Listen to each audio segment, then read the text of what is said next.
Hello and welcome to Filling the Sink, a podcast from Catalan News. I'm Lorcan Doherty and today we're talking about Catalonia's LGBTQI+ community. This weekend, Barcelona celebrates Pride. There's parades and parties, of course, but also protest for freedom, equality and respect. On today's podcast, we'll be chatting about the history of gay and trans rights in Catalonia. It's quite a journey from the oppression of the Franco regime to this year's trans law. And we'll be hearing from the Observatory Against Homophobia on the discrimination still faced by the community in Catalonia today. I'm joined by Cristina Tomàs White. Hello, Cristina. Hey, Lorcan. And Kate Naessens. Hi, Kate. Hi, Lorcan. It probably is worth taking a look at how far we've come, Cristina, because I mentioned there the Franco regime, and like a lot of places in Catalonia and in Spain, gay and trans rights did not exist. No, that's definitely correct. I mean, I think if you just even take a look at the names of the laws that existed at the time, it kind of gives you an idea of how repressive the period was. So there was the law against vagrants and crooks, and then the law against social dangerousness, which completely outlawed homosexuality and transsexuality, and you could be imprisoned or tortured, or it was not a good time. Then in the 1970s, things changed very rapidly. Yes, they did. So Franco died in 1975, giving way to the transition to democracy. And at the time, there were many political groups fighting for an amnesty, for more political freedom, and there were also LGBT rights groups at the time. So, for example, later on we'll talk about this a bit more, but we spoke to someone from Catalan, which was a group founded in 1976. So it just shows you, like Franco dies 1975, and then we have these advocacy groups in 1976. Obviously, there was people who were active, but maybe in secret and underground. And then in the late 70s, they were able to become official and things like that and meet more openly. And obviously, then that attracts more people and things like that. Right. Yeah, no. So, I mean, we could say that Spain went from being a very Catholic, repressive country to a much more tolerant one. And it's generally acknowledged that Catalonia has been progressive in terms of the movement in Spain. Catalonia has always been at the forefront, Kate. Yeah, definitely at the forefront. They hosted the first Pride, which was held in Barcelona on La Rambla on the 26th of June in 1977. So, like Cristina was saying, it all happened very rapidly that things started changing, especially in Catalonia. But even that first Pride ended in police violence, so it wasn't an easy beginning. Okay, so it was a rapid transition, but obviously society there was still some pushback. Yeah. And then in 1979, some of those repressive laws that you mentioned earlier began to change. Yeah, so the law against social dangerousness, it wasn't completely repealed in 79, but homosexuality was decriminalized. Okay, so they got rid of those articles. Cristina, you mentioned you spoke to Laura González Tejedor. She's from a group called Casal Lambda. And she described Catalonia as a pioneer.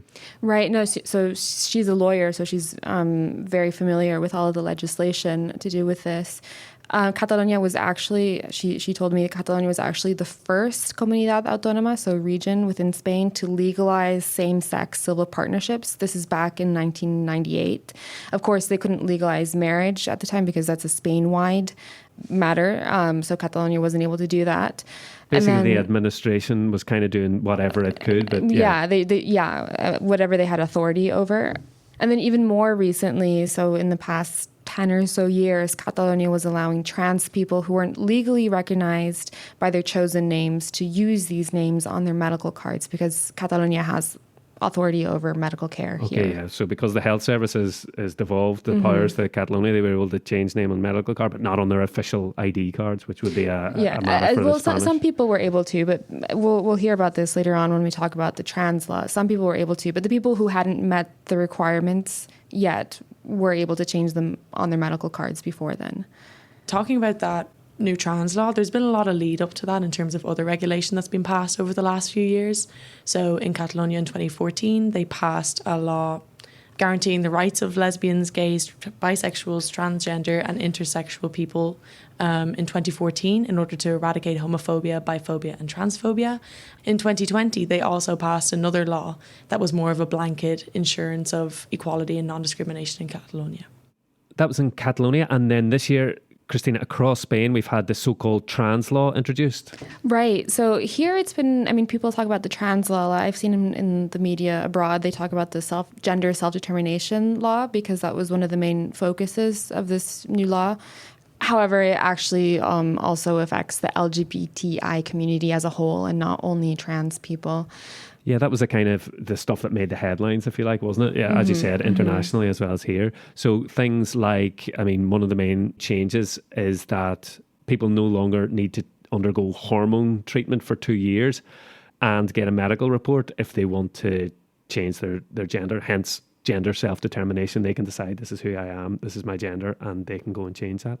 And an interesting thing about having to get that medical report is that it was only back in 2019 that the World Health Organization took out gender identity disorder from its list of mental or behavioural illnesses.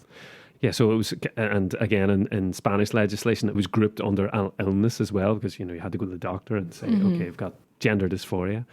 As we said earlier, Cristina, though, the legislation doesn't just affect the trans community. No, it affects the LGBTI community as a whole. So, for example, another point that's included in the law is that it prohibits gender-affirming surgery for intersex children under the age of 12.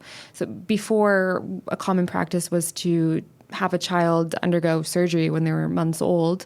But now they'll be able to do that if they choose to do so, and if their parents choose to do so once they're older. The law also includes fertility treatment for trans people who can get pregnant, lesbians, bi women, and single women. This is within the public system. So before, you were able to access it through the private system, and in some Spanish regions you were able to through the public system, but it wasn't a widespread a Spain-wide law up until now.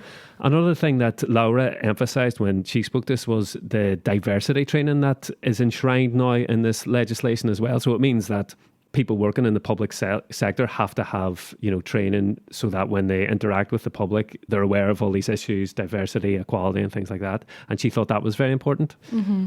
It also outlaws conversion therapy, which shockingly enough, some regions didn't have legislation against it up until now. Catalonia did. Catalonia did, but some didn't. It stopped short of including non-binary people. There definitely was a push, according to Laura, within people of the movement, within the movement, to have them included, but they decided not to include it in the text because they thought that Spain wasn't politically ready to pass to approve that legislation. I mean, it was legislation that was controversial in the media, even with opposition parties, and it's fair to say it wasn't universally accepted. Yeah, not universally accepted by other political parties that maybe lean more right, but also within the feminist movement. There was a lot of debate surrounding the different, the trans laws that we were talking about, which was most visible on International Women's Day, which was March 8th, where during one of the protests or marches... Here in Barcelona, right? Yes, it was actually split into two. So those who were for this new legislation and those who were against this new legislation. Yeah, and previous years they'd always marched under the same banner and stuff, so that was a big controversy this year. So we have anti-discrimination legislation enshrined now in Catalonia and in Spain. But, of course, that does not mean that discrimination doesn't happen. And in fact, we were speaking to the Observatory Against Homophobia. They're made up of activists. They're based here in Barcelona. They've got activists, professionals and volunteers from various fields. And their idea is to make the observatory a tool at the service of the LGBTI community and the public. We spoke to Albert Carrasco, a lawyer at the Observatory Against Homophobia, and began by asking how common discrimination against the LGBTI community is in Catalonia. En lo que llevamos de 2023, que acabamos de cerrar el primer semestre del año. In the first 6 months of 2023, we've reported 160 instances of LGBTI discrimination in Catalonia. Considering we ended last 2022 with 237, we are on course to surpass that figure this year. June and July during Pride tend to be when people report these instances to us the most, because it's when the community is more present in the public sphere and in debates. Presente en la esfera pública, ¿no? Y en los debates. And what kind of discrimination incidents do you see? Nosotros en el Observatory registramos situaciones de discriminación que sufre una persona. Here at the Observatory, we take note of discrimination that a person or part of the community suffers due to their sexual orientation, gender identity, or gender expression. We verify whether the discrimination was motivated by that, and it doesn't need to entail physical violence.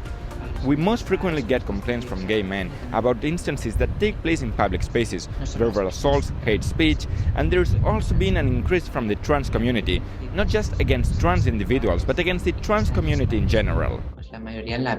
Most of our complaints are from gay men, but does this mean gay men are the most discriminated against community? No, it's because they feel the most comfortable reporting these instances with us. We've had more trouble, generally speaking, reaching women. A nuestra entidad. Nos cuesta más, en general, llegar a las mujeres. From what you've seen, does more hate speech lead to more discrimination? Y con la ley trans, pues, por ejemplo, cuando estaba en proceso de aprobación, que no sabíamos... With the trans law, we noticed that when it was in the process of being approved, the media would interview professionals about their opinion on the law's content, and we found that some describe it as an aberration that is set out to give children hormones and whatnot. There have been people who have expressed their opinion in a very forceful and rude way, and we've noticed an uptick in hate speech against trans or LGBTQI people on social media. We've found that the trans law has led to increasingly intense debates. Hate speech and the far right, on the one hand, are on the rise, but the social alarm this has sounded in the LGBTI community has encouraged further activism on their part because they see that their rights are in danger, and this also empowers them more to report discrimination. O en persona.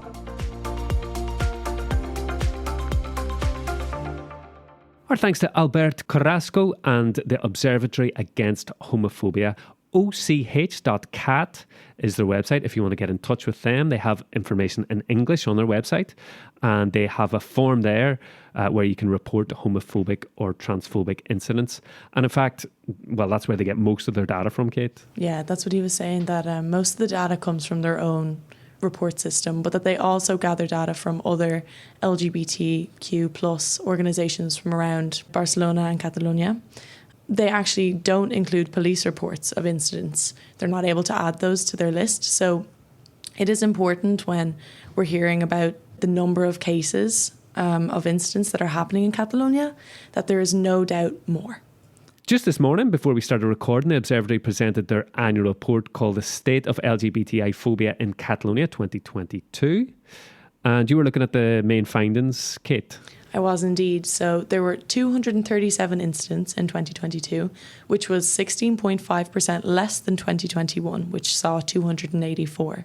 Now, the largest portion of reports involved physical aggression, which was nearly a quarter of all of the reports filed. And this figure is even more alarming because of the drastic spike that we've seen since 2021, where there was only 17% of these cases involving physical aggression. So they had less cases reported, but a greater proportion of them involved physical aggression. That's it. But the number as well was still quite high. They said it's the second year in a row that they've had above 200, which wasn't the case before. They've been collecting this data since 2014. Yeah, so the purpose of collecting this data and publishing it is that at the end of the day, they want to focus on solutions, and so they recommended that authorities allocate more resources to implementing public policies towards preventing, detecting, and also helping those suffering from it report these discriminations.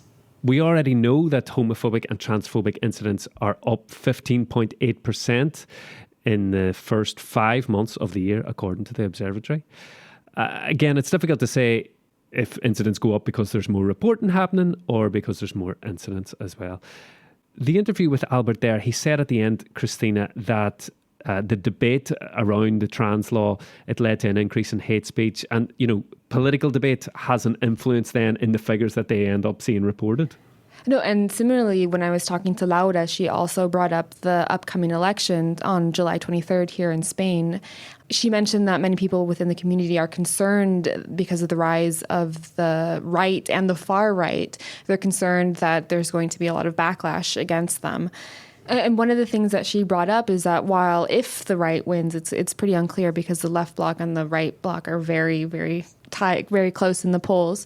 But if the right wins, Laura was saying that they might not necessarily repeal the gender self-determination law that we were talking about, but they might not fund it. So it will mean that public bodies will not be able to implement it, perhaps. Though that said, if you do look at, for example, the Conservative People's Party's electoral program, they talk about implementing a new trans law altogether. It's interesting even looking at the Barcelona Pride website, because they say after years of progress and achievements, we live in a moment in which threats to our collective are increasing and our rights are once again being violated and questioned. So it's kind of interesting. On one hand, you think, okay, right, new laws and protecting rights and anti-discrimination. But within the community, they clearly feel that things might easily move in another direction, or already are, in terms of like their own experiences. And we've seen this in other parts of Spain when PP and Vox have gone into coalition together, where, you know, there are parts of the country where the LGBT flag isn't allowed on public buildings, and where they don't talk about gender-based violence, it's family violence. Here in Barcelona, as I said, it's Pride, and on the contrary, we do have some very visible signs. Kate, you were just saying that you saw one when you were out and about walking in the city centre. About 4 stories high on the face of the Catalan government building, there is a picture of like 2 women embracing, and I guess that means great. Lots of pride. Més gran. Yeah, I think it's a play on words, as in like bigger pride, but bigger also pride. Older. Gran. Yeah. The gent gran is old. Which older is people. Exactly what the theme for this year's Pride celebration in Barcelona. It's all about celebrating LGBTQI seniors to give them, as they say, visibility to their different realities, needs and desires, and to help the younger generations continue learning from their experiences. Yeah, so every year Pride has like a theme, and so that's this year's. They say it's a special occasion to thank them for all the way they've opened up for the generations that came after them. Mm-hmm. We're cutting it a bit tight recording this podcast if you want to try and get to the Pride events, because it's been going on for a few days. Saturday is the big parade. If you're listening to this on Saturday morning, you might still make it. I think it's at 6 p.m, we said. As well as the main parade, there's tents and stands and things. Yeah, all across the city, there's going to be stuff going on Saturday, including Lorcan, who is the 2023 Eurovision winner. She'll be performing, as well as Paulina Rubio, who is a performer from Mexico as well. So they're the kind of headliners of the events, and they're very anticipated. It's a massive party here. You know, we mentioned, you know, there's protests too and stuff, but yeah, it's a big celebration. The streets will be packed. Streets will be packed. Streets will be colourful. Where does it start? Where's the main parade start? In Parc de les Tres Chimeneas. Yeah, the 3 chimneys. So en parallel. Okay, yes, and it'll end in Plaza de España. Okay, so that's up parallel. It'll be going. It is slightly uphill, I know, because very slightly. Come on, Lorcan. I've done it on one of those beast things, and you know, it's more uphill than it looks. Okay. Right. If you're not around Barcelona for Pride this weekend, there's also Circuit Festival in the city, which happens in August. Yeah, Pride in Catalonia is year round. So while a lot of the events are going to take place this month during Pride Month, one of the biggest gay Pride festivals in the world will take place in Barcelona from the 5th to the 13th of August. They have a water park day in Ia Fantasia, which is like a day and night water park party, which is insane. Every time you're on the podcast, Kate, we end up talking about water parks. I know. So that's Ia Fantasia, just outside Barcelona. Uh-huh. And I mean, we have been speaking mainly about Barcelona, but we couldn't really do a podcast on the LGBT community in Catalonia without mentioning Sitges, Cristina. No, definitely. I mean, it's described as one of Europe's gay capitals, just south of Barcelona along the coast. We saw on one website there was a gay guide to Europe's gayest town, which we thought was very apt. Yeah, Pride has already happened there in June, but it really is a year-round affair in Sitges, and especially over the summer months, maybe from May to September, October, good weather, beaches. It's a small town, but I think it has 17 beaches, the council website says. Oh, really? 17? 17 beaches. I mean, maybe they're considering like the little calas, little coves. Yeah, I guess so. They must be. So that's, you know, spend the day there. And then at night as well, very famous for a very lively bar restaurant scene. And then later on the club scene as well. Yeah, no, I can assure you that Pride in Sitges is a big affair. I had the honour of going for a day, and it was wonderful. All those 17 beaches were absolutely packed. As 17, well as did you count them? walking along 1, 2. Yeah, and every seat in every restaurant was filled, and just, it was so lively and full of like laughter and joy, and it was just brilliant to be there. Time now for our Catalan phrase. What's it this week, Cristina? Viu i deixa viure. Viu i deixa viure. Live and let live. Pretty much, yeah. Apt and works in English as well. Works in Catalan. That's good to know. Viu i deixa viure. And that's all we've got time for today. Thanks for listening. You can subscribe to Filling the Sink wherever you get your podcasts if you haven't done so already. Thanks very much for joining me, Kate and Cristina. It was lovely to be here. Always a pleasure. We're back again next weekend with another episode of Filling the Sink. Until then, for me, Lorcan Doherty, and all of us here at Catalan News, bye for now. Adieu.